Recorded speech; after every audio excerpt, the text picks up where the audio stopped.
मैं आपको सिंपल चीज़ में बताता हूँ, मतलब अभी किडनी है, किडनी सबके पास है, थोड़े लोगों में काम करता है, थोड़े लोगों में काम नहीं करता है। जिनमें काम नहीं करता है क्या करते हैं, अच्छा आदमी के पास से एक किडनी लेके इनको दे देते हैं। इसी तरह थोड़े लोगों में बोन मैरो बंद हो जाता है, काम नहीं करता है, तो इसलिए अच्छे आदमी से वो स्टेम सेल्स लेके इनको दे देते हैं, ऐसा है।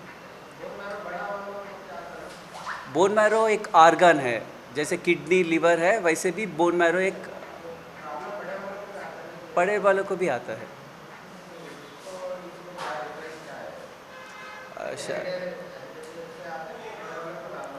हाँ, इस तो ये बोन मैरो बंद होना दो वजह से हो सकता है। एक तो जेनेटिक प्रॉब्लम के वजह से हो सकता है, जो बच्चों में आता है। थोड़ी बार थोड़े लोगों में, जैसे 40-45 ईयर्स के लोगों में भी बोन मैरो बंद हो जाता है, उनको भी डिफरेंट ट्रीटमेंट होता है, उनको भी ट्रांसप्लांट करते हैं और उनको दूसरे ट्रीटमेंट भी रहते हैं। बड़ा वालों को आने में दो तीन वजह। एक तो बहुत सारे chemical exposure, specially benzene, petroleum chemicals बोलते हैं ना, उस तरह के केमिकल्स एक्सपोज होने से बोन मैरो ख़राब हो जाता है। नहीं तो उनका जो वायरस इन्फेक्शन, जो बार बार वायरस इन्फेक्शन के वजह से भी बोन मैरो ख़राब होने का चांस है। मोस्टली हेपेटाइटिस वायरस होता है, जो उनके वजह से भी बोन मैरो बंद हो जाता है। डिप्टी जनरल मैनेजर हूँ। हम लोग सोमाजीगुड़ा यशोदा से आ रहे हैं ब्रांच से। साहब हमारे डॉक्टर विक्रम कुमार है, हेमाटोलॉजिस्ट है sir, consultant haematologist. Sir will be available 24/7। He sir says beside our hospital only. Sir हमारा बाजू की रहते हैं, कुछ भी प्रॉब्लम है तो आप कभी भी आ सकते हैं सर। पहला फर्स्ट ट्यूसडे का sir, first Tuesday he will be coming to Gulbarga sir. Sir ನಾವು ವೀರೇಶ್ ಅಂತ ಹೇಳ್ಬಿಟ್ಟು ಕಲಬುರಗಿ ಸೆಂಟ್ರ್ ಮ್ಯಾನೇಜರು. ಈ ಸೆಂಟ್ರನ್ನೆಲ್ಲ ನಾನು ಟೇಕ್ ಕೇರ್ ಮಾಡ್ತಾ ಇರೋದು sir. Sir doctor Vikram Kumar introduction sir. Sridhar Rao. No Sridhar Rao, DGM marketing. Veeresh Kiranigi ಅಂತ ಹೇಳಿ sir, centre head. I'll deal with the diseases related to the blood and blood production. So today, basically, thank you everyone for coming here. We wanted to share you one of the success story of a treatment which was done by our team at Yashoda Hospital, Somajiguda.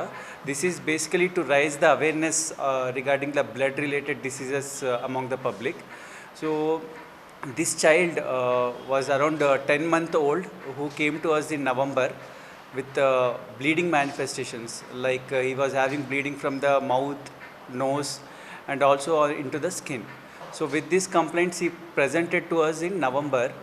After doing the lab test, we noticed that his hemoglobin and platelet counts are very low. So we have done all the vitamin test, everything, but all were normal. At last, in genetic test, he was diagnosed to have a rare disease called congenital amegakaryocytic thrombocytopenia. It is very rare disease, sir. Only around 100 to 120 cases are registered across the world. So it is the disease, basically what is it means, its body does not produce any blood cells. So generally in all humans there is a bone marrow, something called bone marrow. In all the bones there is a bone marrow which produces blood cells. For this particular child, the bone marrow was not working. So because of that, his platelet count was on the lower side. So for this, only cure is, there are no medicines for the disease. Only cure is transplantation.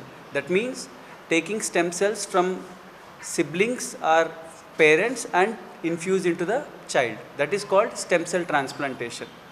So to do that such kind of transplantation, we need to have a full match siblings. Unfortunately, the child was a single child. He does not have any siblings. So this is rare because we proceeded with the father as a stem cell donor. He was a half match. Still we proceeded with the half match transplant. So we took stem cells from the father and infused into the child. And after infusion, he was under our care and nurses' care for 1 month. After which his body started producing platelets and hemoglobin normally. So it's been almost 4 months after the transplant. Now the child is free from the bleeding manifestations and also normal platelet count and normal hemoglobin. this is a very success story because these kind of transplants at a very young age are very difficult to perform. We as a team of hematology at Yashoda Hospital Somanchiguda have done this kind of treatment a very effective way, in a very standard way, in a very affordable price. So with this I want to tell you the public that these kind of rare treatments can be done at affordable price, at affordable price with all standard of care. I'll be available at Gulbarga of first Tuesday of every month. So people with hematological diseases or who have very low hemoglobin or low platelet count, any leukemia, lymphoma or transplant related cases can come and consult at Yashoda Center in Gulbarga. Thank you. Of transplant we are doing, sir. If it is a full match transplant, it will be around 12 to 14 lakhs. If it is a particular case, it was a half match transplant, it was around 18 lakhs. 18, 1/8. Genetic disease, sir. Congenital disease. जो birth से आता है.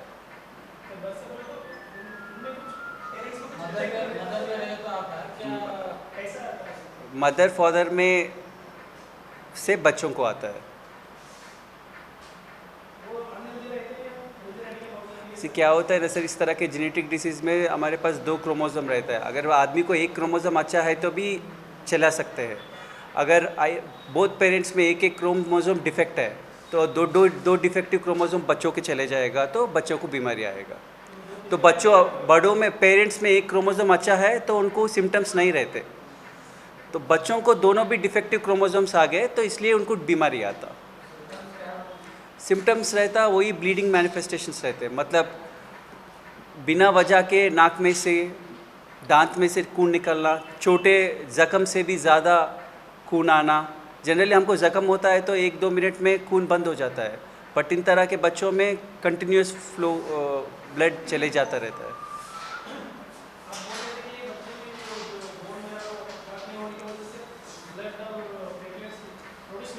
Correct. के बाद हुआ और जब detection हुआ उनके बाद उन्होंने फर्स्ट 6 मंथ्स क्या होता है, बॉडी थोड़ा मदर का जो आता है उससे चला जाता है 6 मंथ्स. उसके बाद सिम्टम्स आना शुरू करते हैं. तो पहले 2-3 महीने वो लोग प्लेटलेट्स घर के पास ही प्लेटलेट्स चढ़ाना, ये वो ट्रीटमेंट लेके फिर हमारे पास आते हैं. ऐसा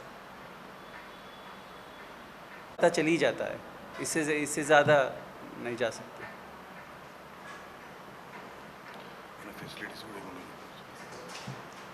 तो इस तरह ट्रांसप्लांट के जो करने का जो होता है वो स्पेशलाइज्ड रूम्स होते हैं. ऐसा वार्ड में नहीं करते, उनका स्पेशलाइज्ड रूम्स रहते हैं.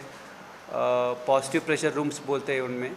जैसे ओटी का सेटअप रहता है उस तरह का रूम्स रहते हैं ट्रांसप्लांट के लिए, जो स्पेसिफिकली इन तरह के लोगों के लिए बनाया जाता है. तो वो बच्चे को ट्रांसप्लांट के बाद लगभग 3 से 4 हफ्ते उस तरह के रूम में लगाते हैं, सो ताकि उसको कुछ इन्फेक्शन ना हो. और नर्सेज भी स्पेशलाइज्ड होते हैं, मतलब इस तरह के बच्चों को कैसा ट्रीट करना है, कैसा केयर लेना है, उस तरह के नर्सेज के अंडर रहते हैं वो लोग. और वो स्पेशलाइज्ड, उनका नॉर्मल वार्ड में नहीं लगा सकते हम, उनका स्पेशलाइज्ड रूम्स होते हैं. तो इस तरह का फैसिलिटी हम यशोदा सोमाजीगुड़ा में बनाया है.